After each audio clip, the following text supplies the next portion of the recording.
अगर आप भी बीएससी और एमएससी केमिस्ट्री करने के बाद गवर्नमेंट जॉब पाने का सपना देखते हैं, अगर आप भी उन 2 या 3% स्टूडेंट में शामिल होना चाहते हैं जिन्हें बीएससी और एमएससी केमिस्ट्री करने के बाद गवर्नमेंट जॉब मिलती है, अगर आप भी इतनी खामोशी से मेहनत करना चाहते हैं कि आपकी सफलता शोर मचा दे, तो इस वीडियो को आप जरूर देखिएगा। हेलो स्टूडेंट, मैं हूं Ankit Jain and I welcome all of you to my YouTube channel. इस वीडियो में हम बात करेंगे बीएससी और एमएससी केमिस्ट्री के बाद गवर्नमेंट जॉब के बारे में। साल 2023 में जो कुछ गवर्नमेंट जॉब आई है उसका एनालिसिस करेंगे और कैसे अगर आप बीएससी और एमएससी केमिस्ट्री कर रहे हैं तो आप एक गवर्नमेंट जॉब ले सकते हैं। इन सभी पहलुओं पर इस वीडियो में हम बात करने वाले हैं। तो अगर आप बीएससी और एमएससी केमिस्ट्री कर रहे हैं या पास आउट हो चुके हैं, जॉब के लिए सर्च कर रहे हैं, तो ये वीडियो आपके लिए बहुत ज्यादा हेल्पफुल होने वाला है। फ्रेंड्स, जब भी हम बीएससी या एमएससी केमिस्ट्री करते हैं तो हम में से लगभग हर स्टूडेंट का ये ड्रीम होता है कि हमें बीएससी और एमएससी केमिस्ट्री के बाद एक गवर्नमेंट जॉब मिले। लेकिन अगर हकीकत की बात करें तो चुनिंदा कुछ ही परसेंटेज स्टूडेंट होते हैं जिन्हें की बीएससी और एमएससी केमिस्ट्री के बाद गवर्नमेंट जॉब मिल पाती है। अगर आप बीएससी या एमएससी केमिस्ट्री पास आउट हो चुके हैं तो देखिए कि आपके जो बैच है उसमें से कितने लोगों को या कितने स्टूडेंट्स को अभी तक गवर्नमेंट जॉब मिली है। ये परसेंटेज बहुत ही कम होगा। तो आखिर ऐसा क्यों होता है? आखिर ऐसा क्या है उन स्टूडेंट में जिन्हें गवर्नमेंट जॉब मिल जाती है और ऐसा क्या है उनमें जिन्हें गवर्नमेंट जॉब नहीं मिल पाती है? कई बार हम सिस्टम को कोसते हैं कि वैकेंसी बहुत कम आती है, 10 वैकेंसी, 15 वैकेंसी, लेकिन उन 15 वैकेंसी पर भी तो 15 स्टूडेंट सेलेक्ट हो रहे हैं। तो आप ऐसा क्यों नहीं मानते कि जो एक वैकेंसी है वो मेरे लिए है, मैं उस वैकेंसी को लेकर रहूंगा, मैं अपना सिलेक्शन पाकर रहूंगा। लेकिन कहीं ना कहीं ये कहना बहुत आसान है और करना बहुत मुश्किल। लेकिन इस वीडियो में हम कुछ पॉइंट्स पर डिस्कस करेंगे जिसको इस वीडियो को देखने के बाद आपको भी ये लगेगा कि यस, मैं भी गवर्नमेंट जॉब वैकेंसी को क्रैक कर सकता हूं या कर सकती हूं। देखिए, इस वीडियो में हम 2023 की कुछ वैकेंसी के बारे में भी एनालिसिस करेंगे। जनरली अगर आप अभी बीएससी केमिस्ट्री कर रहे हैं या एमएससी केमिस्ट्री कर रहे हैं तो आपका गवर्नमेंट जॉब पाने का जो सपना है, सबसे बेहतरीन कंडीशन में हो आप, अभी सबसे बेहतरीन स्थिति में हो आप, क्योंकि आप अभी पढ़ रहे हैं। आपके ऊपर जो है वो इतना प्रेशर नहीं है कि आपकी पढ़ाई कंप्लीट हो चुकी है, अब आपको जॉब करनी है।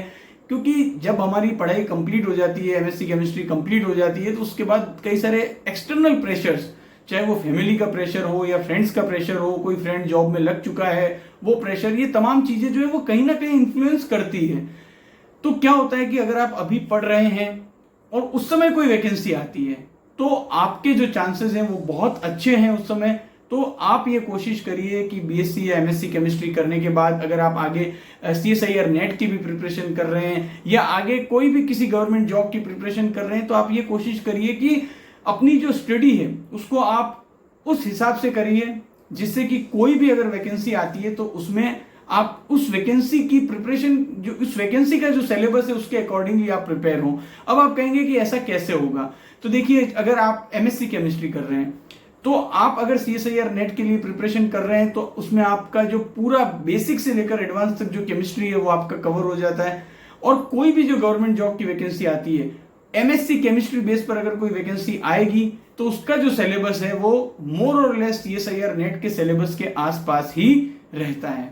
तो ऐसे में कई बार कुछ वैकेंसीज होती है जिसमें कि कई बार जनरल स्टडीज का एक्स्ट्रा पेपर होता है, कई में एप्टीट्यूड का एक्स्ट्रा पेपर होता है। तो ये जो सारी प्रिपरेशन है उस समय आपको ज्यादा फोकस उस पर करना रहेगा और केमिस्ट्री की प्रिपरेशन जो आप लगातार करते आ रहे हैं उसका आपको एडवांटेज मिलेगा। अब होता क्या है कि मोस्ट ऑफ द स्टूडेंट वो क्या गलती करते हैं कि पहले वैकेंसी आएगी, उसका सिलेबस हम देखेंगे, उसके अकॉर्डिंगली हम प्रिपेयर करेंगे, और ये सब जब आप करते हो तो ऐसे में रेस में आप काफी पीछे रह जाते हो उन बच्चों से जो पहले से ही प्रिपेयर करते हुए आ रहे हैं। तो मैं यहाँ खास कर जोर देकर ये बात कह रहा हूं उन बच्चों को जो अभी बीएससी केमिस्ट्री में है या एमएससी केमिस्ट्री में। आपको अपना लक्ष्य आप इस हिसाब से रखिए कि बीएससी और एमएससी केमिस्ट्री में तो मुझे अच्छे परसेंटेज बनाने हैं, लेकिन साथ में exam centric, competitive exam centric अपनी प्रिपरेशन आप कंटिन्यू कीजिए। इसका बेनिफिट आपको सीएसआईआर नेट की प्रिपरेशन, गेट की प्रिपरेशन में भी मिलेगा। साथ ही कोई भी गवर्नमेंट जॉब की वैकेंसी अगर आई तो उसमें आपके चांसेस बेहतरीन होंगे। अब होता क्या है कि हमने लगातार देखा है कि जो वैकेंसीज आती है उसके नंबर क्या होते हैं, बहुत ही कम होते हैं। 10 वैकेंसी, 20 वैकेंसी, 30 वैकेंसी। तो इसलिए बीएससी और एमएससी केमिस्ट्री कर रहा स्टूडेंट केवल इस बात पर डिपेंड नहीं रह सकता कि मैं अपनी स्टडी कंप्लीट होने के बाद गवर्नमेंट जॉब के लिए प्रिपेयर करूंगा, 1 या 2 साल में लगाऊंगा, हर स्टूडेंट के बस की ये बात होती नहीं है, क्योंकि नंबर ऑफ वैकेंसीज काफी कम आती है। तो इसीलिए अगर आप पढ़ रहे हैं, बीएससी या एमएससी केमिस्ट्री कर रहे हैं, तो कोशिश करिए कि उस समय कोई भी अगर वैकेंसी आती है तो उसको एग्जाम को क्लियर करने की स्थिति में आप रहें, इतनी अच्छी आपकी प्रिपरेशन हो।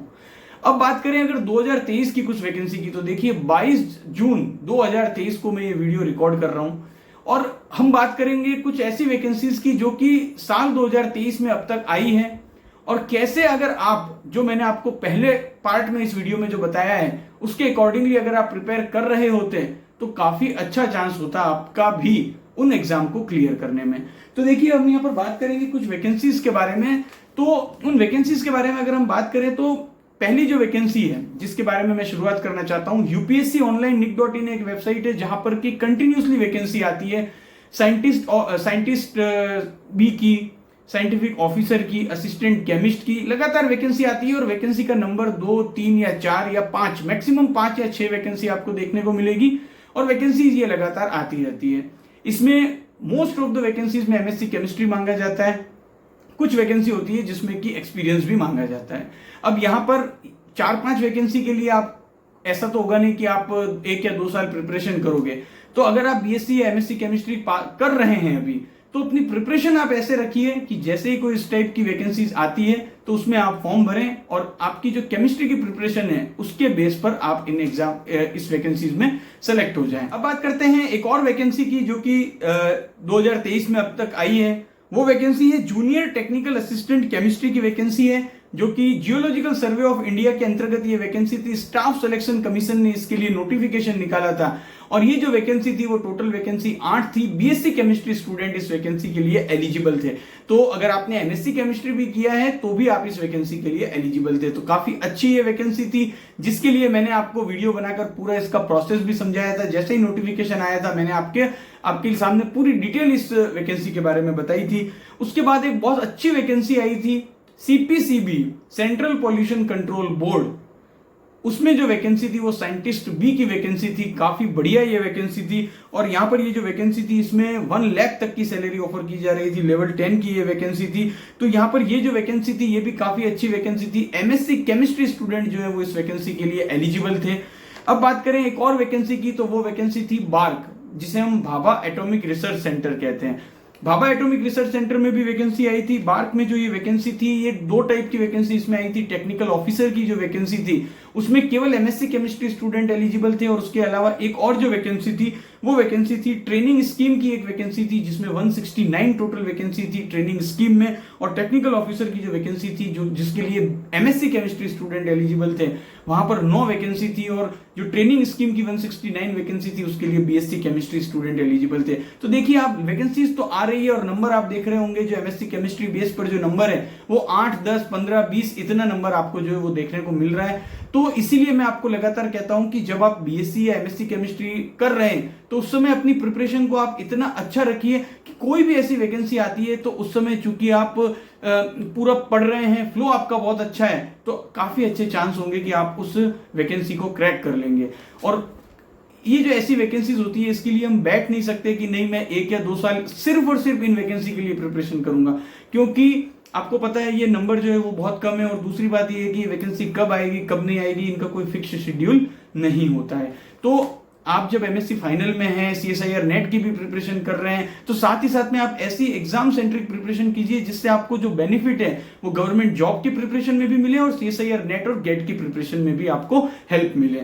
अब अगर हम बात करें एक और वैकेंसी की, तो NTPC national thermal power corporation में वैकेंसी आई थी असिस्टेंट केमिस्ट ट्रेनी की। और ये जो वैकेंसी थी इसमें टोटल नंबर ऑफ वैकेंसी, अब तक जितनी वैकेंसी के बारे में मैंने आपको बताया है सबसे ज्यादा वैकेंसी इसी में थी। 30 वैकेंसी टोटल आई थी। एमएससी केमिस्ट्री स्टूडेंट इसके लिए एलिजिबल थे। और ये जो सभी वैकेंसी जो मैं आपको बता रहा हूं, सारी वैकेंसीज की इंफॉर्मेशन सबसे पहले मैंने अपने चैनल पर पोस्ट की थी, सारी डिटेल आपके सामने रखी थी। इसीलिए कहता हूं कि चैनल को अगर अभी तक सब्सक्राइब नहीं किया है तो सब्सक्राइब जरूर कर लीजिएगा।